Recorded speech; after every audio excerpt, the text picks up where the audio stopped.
Hi, y'all. This is Elie Wiesel's Night, Chapter 1, and we'll be looking at the first page, the introduction of Moishe the Beetle. They called him Moishe the Beetle, and so I look here, I click my dictionary. Beetle is a ceremonial officer of a church, college, right? So they called him Moishe the Beetle, and we'll kind of take a moment to say that this is a character that maybe we are going to be, checking out. As if his entire life he never had a surname. So for some reason, what I can tell already is because he never had a surname, this makes him kind of infamous or even just famous. But for some way, he's well known.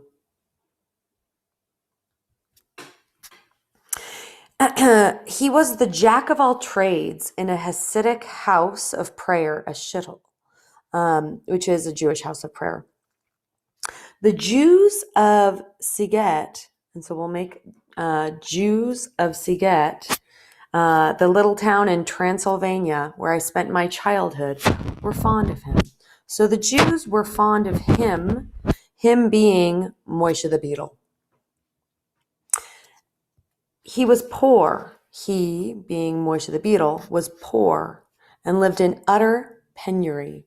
So I see, it's a state of being very poor or extreme poverty. So he's living that impoverished kind of monk or beetle lifestyle. As a rule, our townspeople, so those townspeople, while they did help the needy, did not particularly like them. And who is the them talking about? Because it's not talking about Moishe the Beetle. He's a singular. They're talking about the needy. So right here, I'm seeing some kind of juxtaposition between the people of the townspeople or Jews. They helped the needy, but they didn't like it. So that kind of makes me think, maybe are they a little bit superficial? Are they acting in a way to kind of save face? But for some reason, there's an obligation. Oops. But Moishe the Beetle, we're back to Moishe the Beetle, was the exception. He stayed out of other people's way. His presence bothered no one. He had mastered the art of rendering himself insignificant, invisible. Interesting. I love that sentence. He, Moishe the Beetle, mastered the art of rendering, almost becoming insignificant or invisible. Physically, he was awkward as a clown. His waif-like shyness made people smile.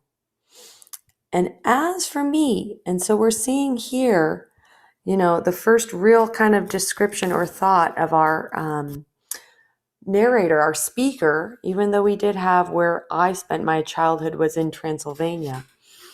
As for me, I liked his wide, dreamy eyes gazing off into the distance, right?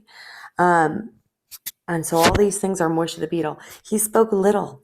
He sang, or rather he chanted, and the few snatches I caught here and there spoke of divine suffering. So he is singing and chanting, kind of repeating over and over, kind of that repetition. That repetition of divine suffering, of the Shekinah in exile, where, according to Kabbalah, it awaits its redemption linked to that of man. I met him in 1941. So again, Elie Wiesel met him in 1941.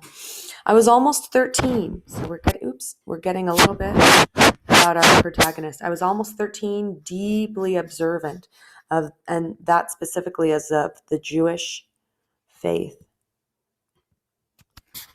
By day, I studied Talmud, and by night, I would run to the synagogue to weep over the destruction of the temple. And so we're seeing here that as Elie Wiesel, our protagonist, says he would run to the temple, to the synagogue, and weep of the destruction of the temple, also kind of shows this kind of suffering and sadness of the suffering. And so there's deep mourning, or you could say like sadness already.